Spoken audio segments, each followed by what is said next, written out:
కేటాయించట్లేదు. NMDC mining చేస్తుంది, raw material they will sell it to ArcelorMittal. It is a clear transparent transaction. Absolutely sir, we will do it, we will do it. Sir 14,000 కోట్ల రూపాయలు ఇచ్చిన వాళ్ళు మీరు ప్రశ్నిస్తారా? మీరు ప్రశ్నిస్తారా? 5 సంవత్సరాలు మీరు పీకిందేంటి? మీరు పీకిందేంటి 5 సంవత్సరాలు? చెప్తా, మీరు పీకింది చెప్తా నేను ఏంటండి. మీ కెపాసిటీ అంటే 48%, 25,000 కోట్ల అప్ప మీరు మారుతారు. 79% 48% కెపాసిటీ యూటిలైజేషన్ తీసుకొచ్చారు. ఏంటి అధ్యక్ష వీళ్ళు మాట్లాడేది? సింగిల్ ఫర్నెస్ కి తీసుకొచ్చేస్తారు, సింగిల్ ఫర్నెస్ కి తీసుకొస్తారు. వీళ్ళు మారుతారా? ఇది ఎంత అన్యాయం అధ్యక్ష? ఇది వీళ్ళు ఎట్లా చేస్తారో అధ్యక్ష? ఇది ఎలా మారుతారు? ఇది అమ్మాలని చూసేది వాళ్ళు. నేను సార్ కళ్యాణి గారిని ఒక ప్రశ్న అడగాలనుకుంటున్నా. 9,000 కోట్ల రూపాయలు మేము ఇచ్చామంటున్నారు. 9,000 కోట్ల రూపాయలు మేము ఇచ్చాం కనుకనే థర్డ్ ఫర్నెస్ స్టార్ట్ అయింది. 79% ప్రొడక్షన్ తీసుకొచ్చాం. అది మాకున్న కమిట్మెంట్. మీరు మమ్మల్ని ప్రశ్నిస్తారా? 14,000 కోట్ల రూపాయలు తీసుకొచ్చిన మేము మమ్మల్ని మీరు ప్రశ్నిస్తారా? ప్రైవేటైజ్ జరగదని చెప్తే చెప్తారా? ఓకే, అవుట్ సోర్సింగ్ విషయం మేడం గారు మాట్లాడారు. ఏంటి సార్, ఆల్రెడీ వాళ్ళు కాంట్రాక్ట్ ఉద్యోగస్తులుగా ఉన్నారు. Sir I'm not yielding, I have right to talk. I have absolutely right to talk. I am not yielding. నాకు హక్కు ఉంది సార్, ఎల్ఏపీ సార్, నాకు హక్కుంది మారదండి. నేను మంత్రిని సార్. ప్రజలు మమ్మల్ని ఇక్కడ కూర్చోబెట్టారు విశాఖ ఉక్కుని కాపాడడానికి. మీలాగా సొంత కేసుల కోసం ఢిల్లీకి వెళ్ళడం కాదు. మేము సొంత కేసుల కోసం ఢిల్లీకి వెళ్ళాం. మేము అధ్యక్ష కాంట్రాక్ట్ గురించి మాట్లాడతారు అధ్యక్ష. ఏం జరిగింది అధ్యక్ష? గతంలో కాంట్రాక్ట్ సుమారుగా 120 మందికి వచ్చేది.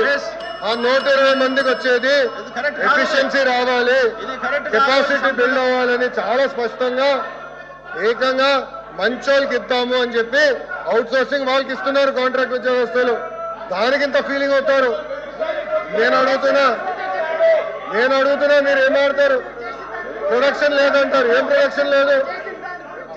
ఈరోజు 79% ప్రొడక్షన్ వచ్చింది. మీరు ఇట్లా మాడితే ఎట్లా? మీరు చేసిన గురించి చెప్తున్నా, ఎందుకంత భయపడతారు మీరు? వాస్తవాలు చెప్తే ఎందుకు భయం సార్? అరే డబ్బులు తీసుకొచ్చి ప్రైవేటైజేషన్ జరగదంటే మీరు జరగాలని కోరుకుంటున్నట్టున్నారు. ప్రైవేటీకరణ జరగాలని. ఏం జరగదని 100 సార్లు చెప్పినాం. బాగా క్లారిటీ ఉంది. అటు భారతీయ జనతా పార్టీ కానివ్వండి, జనసేన పార్టీ కానివ్వండి, టీడీపీకి చాలా క్లారిటీ ఉంది. పాపం వైకాపా క్లారిటీ లేనట్టుంది. ఈ సబ్జెక్ట్ లో బొత్తిగా అవగాహన లేదు. ఎన్ఎండిసి స్లరీ పైప్ లైన్ కి మైన్కి తేడా తెలియదు మీకు. ఇంకేం చెప్పాలండి? మీరు ఇట్లా మాట్లాడితే ఎట్లా మాట్లాడతారు?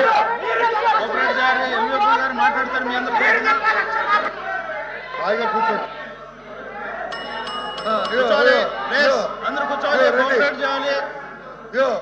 దాదాపు 10 మంది మాట్లాడాల్సిన అవసరం ఉంది. సార్ ఎల్వి గారు ప్లీజ్ కూర్చోవాలి. మైకి ఇవ్వకండి, మీరు ఎవరిపై చెప్పకపోతే మైకి వస్తుంది. ప్లీజ్ కోఆపరేట్ చేయాలి. సార్ కూర్చోండి సార్, ప్లీజ్ కూర్చోండి సార్.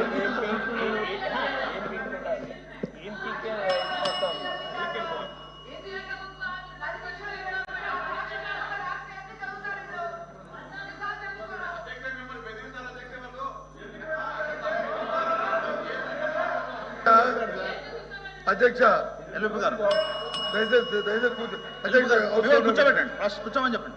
ప్లీజ్ కోఆపరేట్ చేయాలి. సార్ మీరు కూడా కూర్చోండి సార్ ప్లీజ్. అధ్యక్ష ఎల్వి గారు, పరిశ్రమలు పెట్టుబడులు, స్టీల్ ప్లాంటు దాని మీద వచ్చి డిస్కషన్ని మీ తమిళలో చేశారు. చేసి మంత్రి గారు వచ్చి దాన్ని ఇనిషియేట్ చేశారు. వారు మాట్లాడినంతసేపు ఎన్ని సందర్భాలు ఏం మాట్లాడినా ఎక్కడ మేము ఇంటర్వ్యూ అవ్వకుండా అన్ని వింటూనే ఉన్నాం. దయచేసి వినండి. అవైతే మా వాళ్ళు ఉంటారు. అది కాదు సార్, ఇటు విన్నాం. వైపు. అది వాస్తవమా అది వాస్తవమా అవాస్తవమా అనేది మీ మాట చెప్తాం. అది వాస్తవాలా అవాస్తవాలా ఏంటో మేము చెప్తాం. కానీ మా సభ్యురాలు మాట్లాడినప్పుడు ఆవిడేమి కొత్తగా ఏమి కోట్ చేసి మాట్లాడలే. మీరు చెప్పిన మాటలనే చెప్పారు. మీరు ఏది చెప్పారు అవే చెప్పారు తప్ప ఏమి కొత్త మాట ఏమీ మాట్లాడలే. మీరు మాట్లాడి తిరిగి కోట్ చేస్తే గౌరవ మంత్రి గారు వచ్చి అంత ఆవేశం ఏం పిక్కు వాట్ దిస్ ఇదేనండి సభ సాంప్రదాయం, ఇదేనండి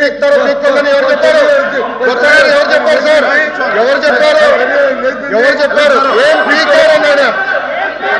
ఏం పీకారు అని చెప్పా? కాదు 5 సంవత్సరాల నుంచి ఏం తీసుకొచ్చారు అడిగా?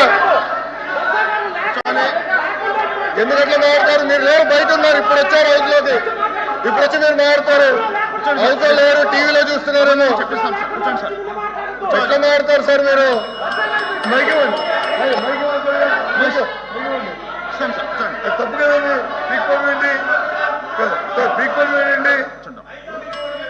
పీక్కోలు వేయండి ఆ వాళ్ళకి ఉత్తరం చేయమండి హౌస్ సమాధానం చెప్పండి మీరు ఎందుకు కదా పీక్కోలు వేయండి. ఎంత గౌరవంగా ఉండాలి. మేము ఎవరైనా ఒక్క మాట్లాడామా పరుచుకోండా? ఏమైనా ఒక్క పరుచుకోండి మాట్లాడామా? ఏమైనా ఆ అమ్మాయి చెప్తుంది ఏంటి? కూర్చోండి, కోఆపరేట్ చేయాలి. సార్, ఎల్వైపు గారు, ప్లీజ్. సార్, ఇటువైపు రండి సార్. ఎల్వైపు గారు, మీరు కూడా మహిళా సభ్యులు చైర్ చూడండి, చైర్ వైపు. మహిళా సభ్యులు మీరు కూడా చెప్పి కూర్చోండి ప్లీజ్. వినండి చెప్పండి. మీరేంటి ఆవిడ ఆవేదన ఏంటి? మీ వాళ్ళు కూర్చోబెట్టండి ప్లీజ్. ఎల్వైపు గారు మీకు అవకాశం ఇస్తాము, మీ వాళ్ళందరూ కూర్చోబెట్టండి. కూర్చోండి.